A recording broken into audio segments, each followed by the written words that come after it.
Doa itu harus membawa perubahan dalam diri kita. Doa itu bukan sekedar permohonan. Yes, ada unsur permohonannya, ada aspek permintaan kita butuh, betul. Kita minta Tuhan mencukupi kebutuhan kita, betul.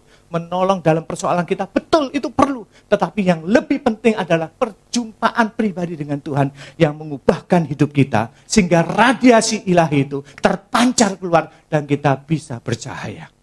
Saya kasih contoh lagi, Yesus ketika keluar dari doa dengan penuh kuasa. Lukas pasal 4 bicara Yesus ada di padang gurun dicobai iblis, kita tahu ceritanya. Berpuasa, berdoa di sana, dan apa yang terjadi di ayat 14, dalam kuasa roh kembalilah Yesus ke Galilea, dan tersiarlah kabar tentang dia di seluruh daerah itu. Dikatakan dalam kuasa roh. Ada kuasa yang menyertai Kristus ketika dia selesai berdoa dan berpuasa. Ada dampak yang ditimbulkan. Ada akibat yang terjadi pada Yesus ketika dia selesai berdoa.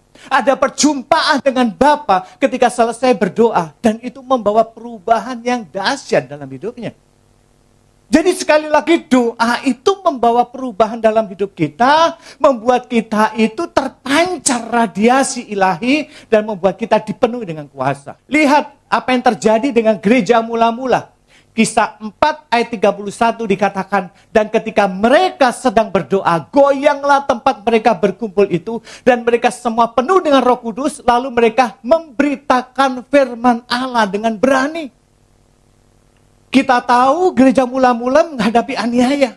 Petrus, Yohanes, para rasul menghadapi oposisi, pertentangan, ancaman. Bahkan mereka dipenjara, mereka dikeluarkan dari penjara itu dan mereka kumpul kembali dengan teman-teman mereka. Lalu mereka menceritakan apa yang mereka hadapi, pergumulan mereka. Lalu mereka berdoa, dikatakan ada kuasa, goyanglah tempat mereka berkumpul. Doa yang penuh kuasa menghasilkan dampak yang hebat. Sehingga ketika mereka jemaat berkumpul berdoa, penuh dengan Roh Kudus, dikatakan akibatnya mereka memberitakan firman Allah dengan berani.